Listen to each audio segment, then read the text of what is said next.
I love camping. I live and breathe it every day. The wilderness just beckons to me. Ever since I was a small child, camping just came to me. I didn't even need much direction in how to pitch a tent. The whole family and myself knew this right away. A friend of mine, however, that I met in early childhood was quite the opposite. His name was James. He was usually available on the weekends. When meeting him, he had a curiosity that could never be fulfilled. Except every time I mentioned camping, he would always go on and on about why camping was overrated. He would make any excuse he could not to go, because he believed the place was haunted. I promise that there will be a cabin. You won't have to see all the creepy crawlies, let alone any ghosts. Come on, I promise it'll be fun. Oh, fine, Fred. Just for one night, okay? As soon as we arrived in our beat-up truck, we noticed that there were no signs of life present. I look over and notice that James has a look of unease on his face.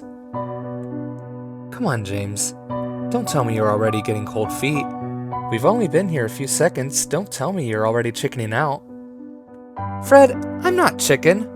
I'm gonna go see this for myself.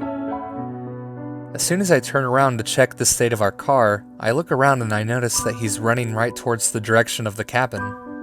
Hey, don't leave me, I said as I chased after James. As soon as I caught up to him, I watched as he stood there frozen, looking towards the side of the cabin. James? What are you looking at? Nothing. Let's just go back inside. After we walked into the cabin, unpacking our things, it took us only a few hours until we decided to get ready for bed. It wasn't even 5 minutes into trying to go to sleep that we noticed the power went out. Fred? You're a lot braver in the dark than I am.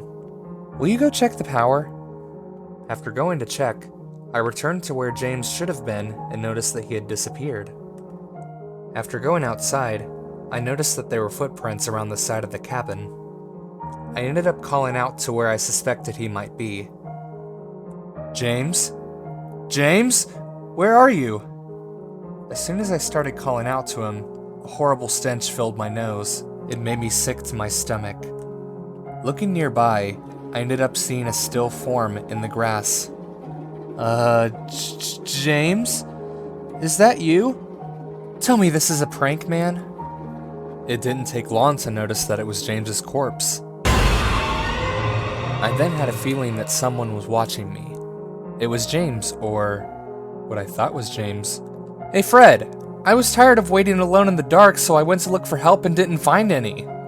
I noticed that he was moving kind of funny, like a newborn walking for the first time. My thoughts drifted back to the corpse nearby and understood there were too many differences to ignore between it and whoever was trying to be James. However, I decided to play along. You won't find help here either, James. Let's just go back. He also didn't have his phone with him.